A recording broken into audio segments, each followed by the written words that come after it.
Fala galera íntegra, segundo vídeo da série Mente Íntegra, como aproveitar as oportunidades e superar os desafios.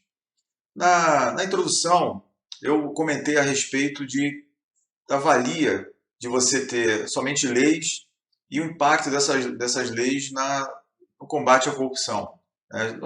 Pelo menos eu cheguei à conclusão que elas não servem 100% no combate à corrupção, porque você vê que tem uma série de artifícios que conseguem burlar os organismos legais, as leis, para que a corrupção continue, né?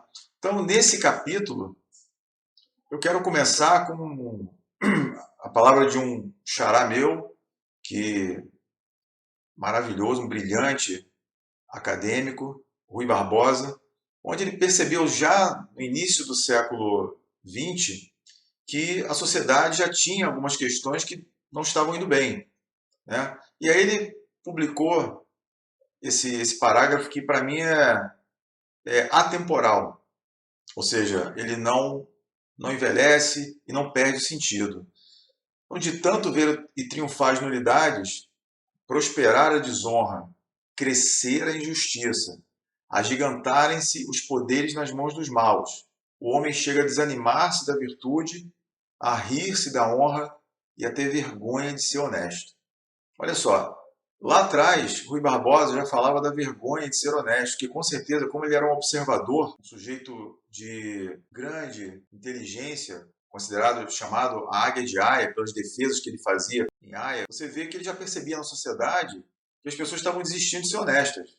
Então eu vou para o lado negro da força, fazendo analogia com um filme de Hollywood, porque lá eu vou me dar bem e não vou me sentir tão culpado. Só que não se sentir culpado e se sentir bem nesse ponto, você tem que assumir uma consequência, que é a chance de você ir preso. Fica a mensagem de que ser honesto é importante? É importante, mas depende da sociedade. Uma sociedade de ladrões, é importante ser honesto? Naquela sociedade de empresas que se juntaram para fraudar a Petrobras, a honestidade era muito ali, talvez ali tivesse um pouco de ética, né? Do ponto de vista de, não, hoje eu vou roubar um pouco, amanhã vai ser você, amanhã vai ser você, então vou esperar a minha vez. Quantas empresas perdem do faturamento por causa de irregularidades e fraudes? Vejam só, 5%. 5% do lucro. Imagina um setor bancário aí, um banco que fatura 14 bi, né? Você pensar que 10% é 1 bi 400, o cara perde 700 milhões de reais nos efeitos da corrupção. E os efeitos da corrupção são fortíssimos e não afetam somente o banco ou a empresa que está sendo corrompida. Afeta também o poder que essas empresas têm sobre as famílias que dependem dessas empresas, o poder de pagar salários, o poder de tornar a empresa rentável e o poder de continuar sendo, né, porque o fundamento da empresa é ter um cunho social, fornecendo serviço para a sociedade, né, contratando pessoas, fazendo girar parte da economia que é afetada por ela. Então, quando a empresa começa a ter prejuízos decorrentes da corrupção, ou seja, uma perda de lucro, gente, lucro, o filé mignon da empresa é o lucro. Ela perde o lucro. Imagina se nós fizermos uma conta reversa e ver quanto isso impacta no faturamento dela.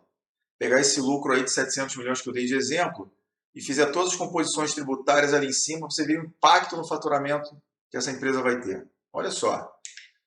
E aí a gente falando de fraude, falando disso que a gente está, de corrupção, a gente vai falar de fraude. Fraude é um dos termos mais comentados se você pesquisar fraude. Ainda mais em tempos onde você tem mais casos de fraude, as pessoas querem saber o que é fraude, porque as pessoas não sabem o que é fraude. Falam de fraude, falam de corrupção, mas não sabem. O sujeito é corrupto. Ela sabe que é um sujeito que rouba. Mas a fraude ela tem uma definição um pouco mais profunda, muito mais detalhada do que é uma fraude. Ela é qualquer ato intencional, ou seja, você tem que ter intenção de fraudar. Uma pessoa que, por acaso, comete um erro, que a gente vai falar lá na frente, e causa um dano financeiro, ela não está fraudando. Uma pessoa que erra na conferência de um cheque, ela não está fraudando. É um erro. Vem pensando dessa forma, né? Então, é qualquer ato intencional ou omissão destinada a enganar. Né? Então, tem um ato já de enganar os outros, resultando em perda pela vítima e obtenção de ganho pela parte do criminoso. Então, gente, fraude, ele, de qualquer forma, ele precisa ser um ato intencional. Então, quando uma empresa privada chega a uma empresa pública e diz que ela, para que ela ganhe aquele certame, aquela concorrência, que ela vai majorar os preços e que ela vai ganhar uma grana a mais, porque vai ser dividida pelos dois, esse é um ato intencional. Então, tem que ficar bem claro que a fraude é um ato intencional. E o erro? O erro já é um pouco, né, diametralmente oposto à fraude. Você pode errar e levar uma fraude? Pode. Você pode errar. Ou seja, se você erra na configuração de um sistema financeiro, do teu sistema de contas a pagar, quando o fraudador identifica esse erro, ele vai fraudar. Né? Ele vai poder, digamos, emitir pagamentos para uma empresa fria, uma empresa fictícia. Mas a causa raiz disso não foi uma fraude, foi um erro no sistema, onde alguém que desenvolveu o sistema não viu aquilo ali na hora de fazer o desenho do processo e tudo mais, e aí ele foi uma porta para que uma pessoa mal intencionada, né? Então tem que ter uma intenção, só que não é a intenção boa, né? Porque pouquíssimas pessoas que estão mal intencionadas vão chegar assim, ó, empresa, eu vi que tem um erro lá, bom, eu sou fraudador, mas eu não quero fraudar essa empresa, então estou avisando que tem um erro lá. De onde vai partir essa intenção de avisar a empresa? Geralmente de uma pessoa de dentro e na maioria dos casos da auditoria interna. Então, por isso que a auditoria interna é muito importante nas empresas. E o erro são atos não intencionais, desatenção, desconhecimento ou má interpretação dos fatos. Bom, a gente falou de fraude, vimos que a fraude é um ato intencional, falamos do erro, um ato não intencional. Já falei também que a combinação dos dois, né, um intencional e não intencional, pode ser uma brecha para um ato de fraude. E aí também para que abra espaço para a corrupção, porque um sujeito que já é naturalmente fraudador, ele é muito mais propenso a ser corrompido. Né? Então, assim, uma pessoa que trabalha no departamento de compras, ele muitas vezes, se ele é mal intencionado, ele vai deixar uma brecha para que ele possa ter uma massa de manobra ali para ele fraudar o processo de compra de uma empresa privada, por exemplo, né? Que às vezes o cara frauda a empresa e aí ele consegue ganhar do fornecedor uma grana por fora, uma viagem, um carro, coisas assim. Então a corrupção é o efeito ato de corromper alguém ou algo com a finalidade de obter vantagem em relação aos outros por meios considerados ilegais ou ilícitos.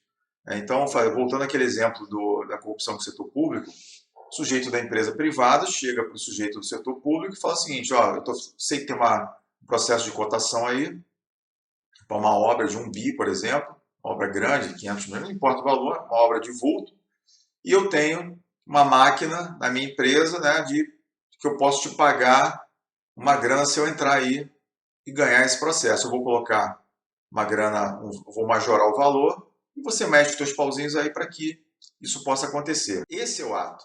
Então, a corrupção aconteceu. E a corrupção, via de regra, né, fica aí à vontade para os advogados que estão assistindo esse vídeo me corrigirem. Não tem como você vai corromper uma empresa privada? Eu acho que a empresa privada, muitas vezes, ela tem as esferas de assinatura, de aprovação e tal, e passa às vezes até pelo dono. Então, o dono vai querer roubar dele mesmo? Meio complicado, né? Obviamente, tem casos que o cara quer desviar dinheiro da empresa para fugir do seguro, para fugir do banco, para fugir... Ok, não vou entrar nesses casos. Mas normalmente os casos de corrupção são entre empresas privadas e empresas públicas. Nesse tocante, por que as empresas cometem uma fraude ou se corrompem? Essa é uma pergunta que tem a ver com o que eu falei também lá no início. As empresas são feitas de pessoas, não é a empresa ABC que corrompe. A empresa ABC, ela tem lá o prédio dela de concreto, tem as salas, tira as pessoas ali de dentro. Que tipo de corrupção vai acontecer? Zero. Nenhuma. Não vai haver nenhum tipo de corrupção, não vai haver nenhum tipo de fraude, não vai haver também nenhum tipo de pagamento habitual, não vai haver contratação, não vai haver demissão, não vai haver nada. Porque empresa é feita de pessoas. Né? E lá, naquele paradigma da corrente, a pessoa que é o elo mais fraco dessa corrente é a pessoa que está suscetível a ser corrompida. Então, no próximo vídeo da série Mente Íntegra, nós vamos falar vamos passar a falar da pessoa, seus valores, moral, ética e integridade, que são as coisas que constituem esse arcabouço que propicia ela a ter o discernimento, ou não, né, de evitar a corrupção e seguir em frente numa vida íntegra, ética, acompanhando a moral da sociedade e com seus valores resguardados. Fiquem aí na nossa série Mente Íntegra. Voltamos no próximo vídeo. Continuemos íntegros, gente. Um abraço, tchau.